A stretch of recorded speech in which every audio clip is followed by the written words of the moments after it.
12月26日星期五，校战的好消息一个接一个。12月29号星期一，李宁还有直播哟。有网友说，预告片我觉得今年又拍了日进斗金系列短片了。校战和李宁的合作真的非常深度，杂志、直播、各种宣传短片。李宁给校战点股份吧，代言一辈子。然后，校战今天上了多个微博烫搜，李宁还推出西服款，校战把李宁穿出了高奢的感觉。李宁这套真的很好看，很有气势，尤其是外面那件大衣真的是神来之笔，还有点狂野的感觉。拍出校战的春夏秋冬，一次性看了4季的造型太爽了。数了一下，一共换了10套衣服拍。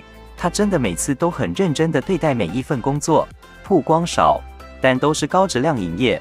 这一次的杂志拍摄是在深圳拍的，也就是上次去澳门参加 TUTS 活动的前一天拍的。那时候不是先去了深圳吗？校战的行程是真的满得夸张，每次和剧组请假也一定是其他工作排满。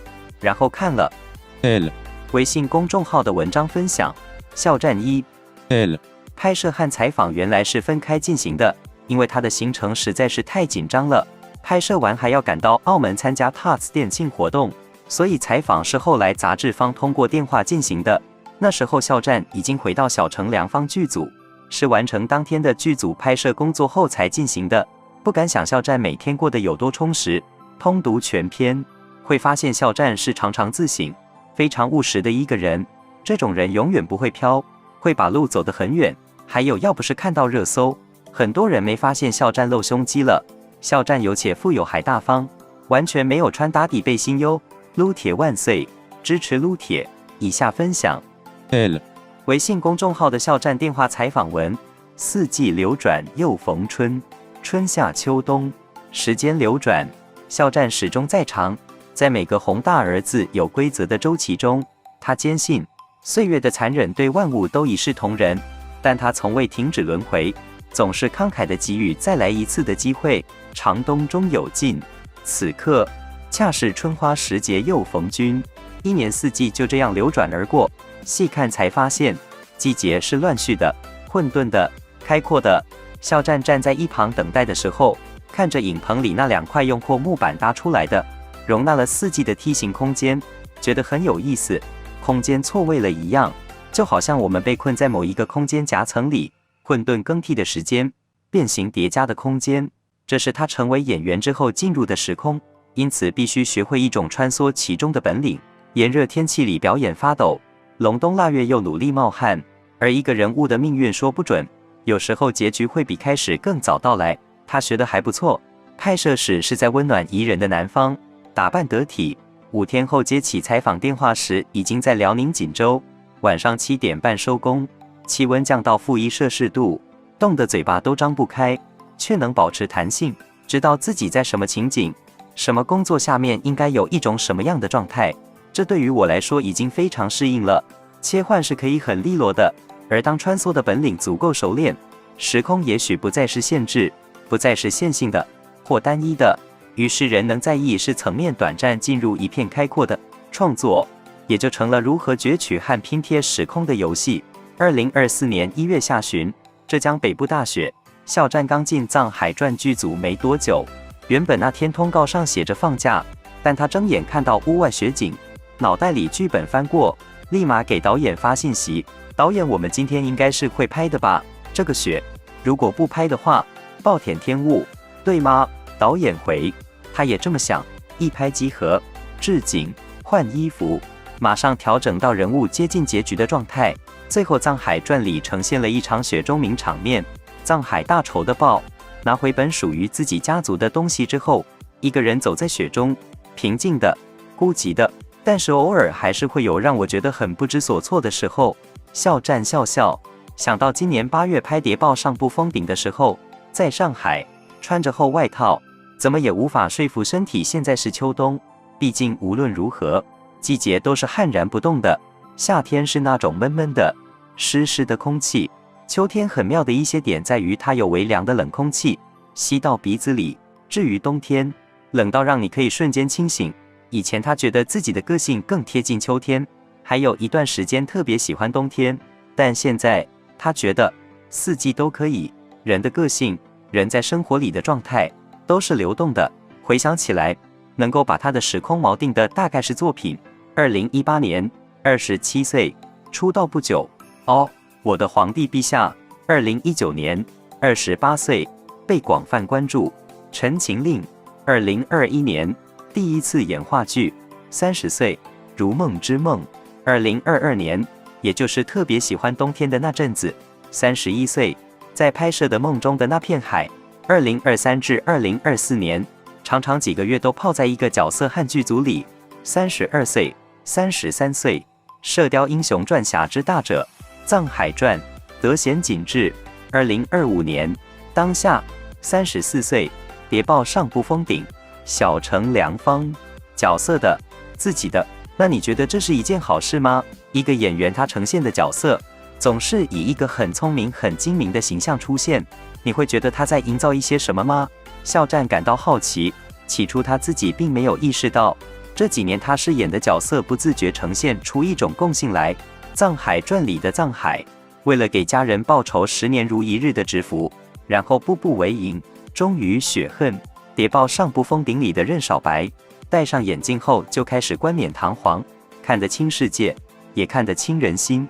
小乘良方里的刘铮亮是个天才医生，得衔锦制里的莫德贤靠智慧从逃亡者蜕变成反抗者，聪明高智，运筹帷幄。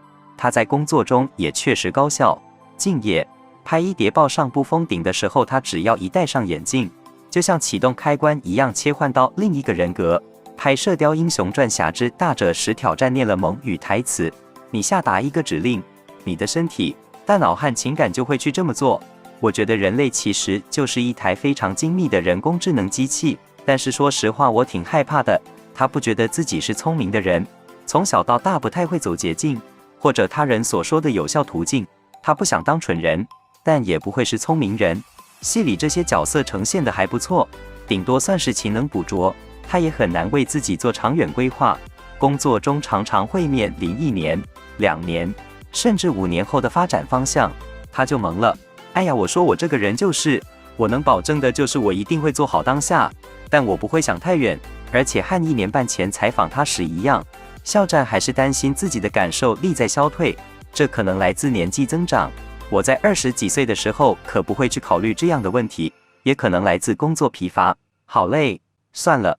今天就不要再放大我的感知力了，任其消散吧。大多数人都迟早会面临这样的处境，他也说不上来这一定是好事，还是一定是坏事。因为有时候转念一想，如果他没有消磨你任何激情和能量，他未必是一份好工作，对吗？他不会让你感受到痛苦，也不会让你感到受挫，那也挺可怕的。我觉得有时候生活也好，命运也好，这些安排都是有道理的。他不会一帆风顺，也不会特别破败。相比其所谓的聪明，身处在不确定性变高、更替速度极快的行业和时代中，他想自己更接近的是务实。当下的工作你做得很好，那就能有一个稳定的状态。但如果好高骛远，任何一行都是这样，连手头上的工作都完成不好，1年以后就没有工作了。看剧、读剧本，把每一次认识人、认识角色当作崭新的旅行。建组，做思维导图，在每一次旅行中收听各种讲述陌生人故事的播客。听播客是他很多年的老习惯了。远方的人和事都与他有关，他们是真实的，无论是愤怒、痛苦或者甜蜜，都会很打动我。他似乎永远都在好奇另一种生活，永远都在好奇什么是梦境，什么是我最恐惧的，什么是梦想，什么是我最想要的。但生活并不会以答案的方式呈现在我们面前。从去年开始，他意识到自己的一种变化是接受自己，然后接受一些人和事，一些结果，一些你想要去把控但很无力的东西。他的语气变得平静起来，没有什么大不了的，残酷的，可爱的，世界是残酷的，这是肖战对生活本质的看法。这个世界有美好的一面，但是它在美好的外表下潜藏的是一个残酷的本质，因为在足够长的时空里，每个人都是平等的渺小，这是历史的必然，人类的必经。2024年底，肖战发表了首张个人专辑《我们》，其中就记录了这种他对自我存在的谦卑与审视。对他人与世界的思考和疑惑。